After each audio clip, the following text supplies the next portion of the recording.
There's something really special about Pokémon. The games, the shows, the odd movie here and there, they all capture this uniquely powerful, childlike wonder. It's perfectly written to grab a young kid's attention. The main characters are usually kids themselves. The Pokémon are silly with distinct personalities and abilities, and there's a vibrancy to the world, whichever medium it exists in, that sucks us in and reminds us what it's like to really explore. I've been playing Pokémon for a while. I think the first one I ever played was Black, but at this point I've played most of them. Even as a new adult, the games still have a draw that's hard to ignore.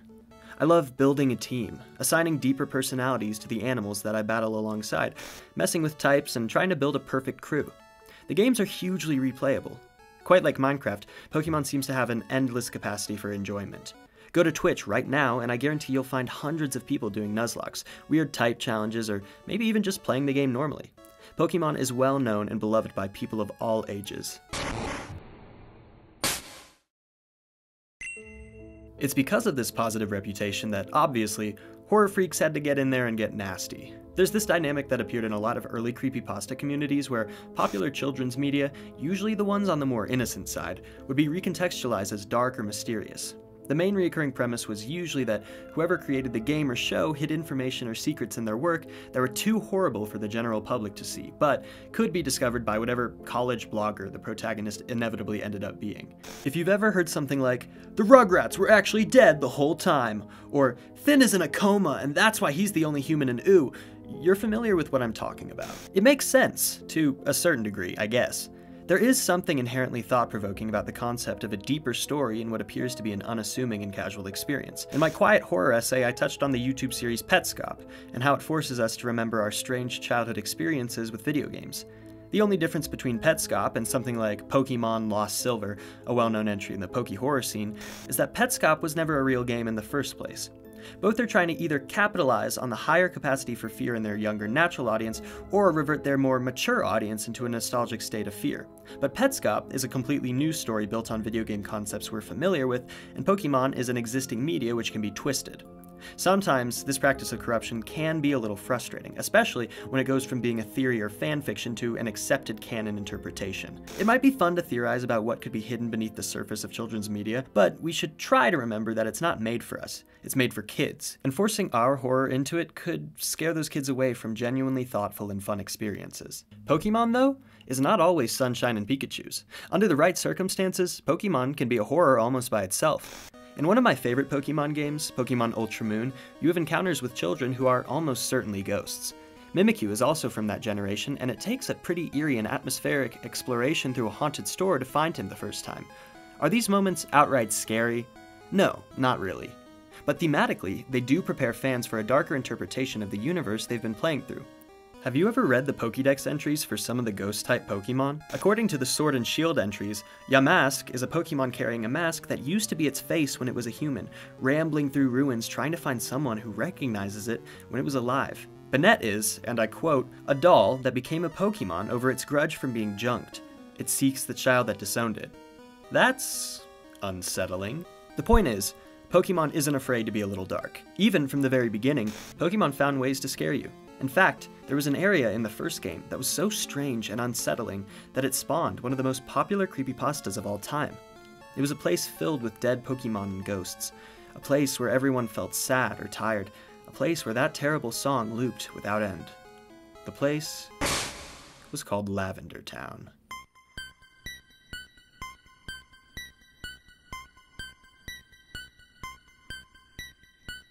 Welcome back, Boneheads, to episode 2 of our new creepypasta series. Lavender Town Syndrome is a creepypasta released in 2011, and it's also one of the shortest creepypastas I've ever read. On the official creepypasta website, it's advertised that you can read the entire story in less than a minute, which is absolutely not an exaggeration.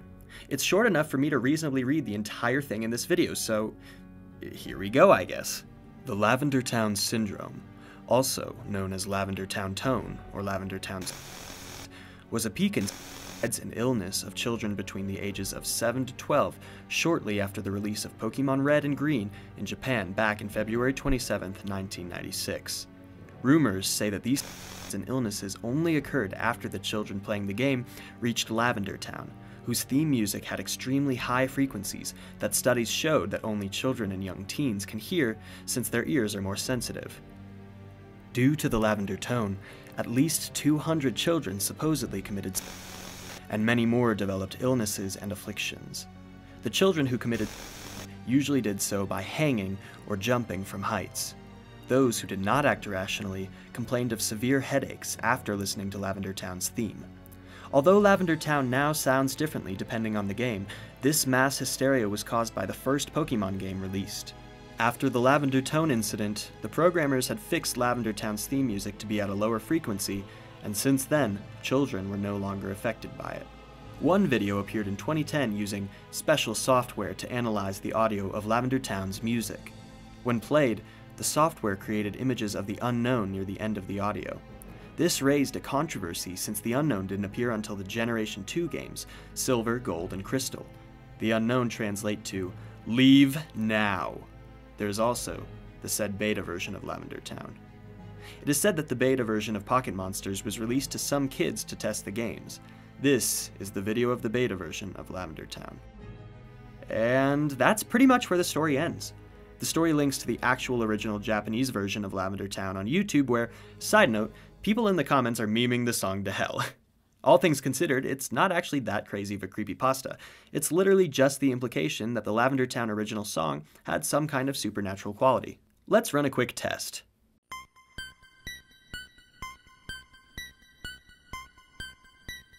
Now, do you feel the urge to die? If not, you're like most people who listen to the Lavender Town theme. If you do, that's probably an unrelated issue that you should speak to a mental health professional about. It really doesn't take much research to discover that the Lavender Town theme does not, in fact, cause suicidal tendencies.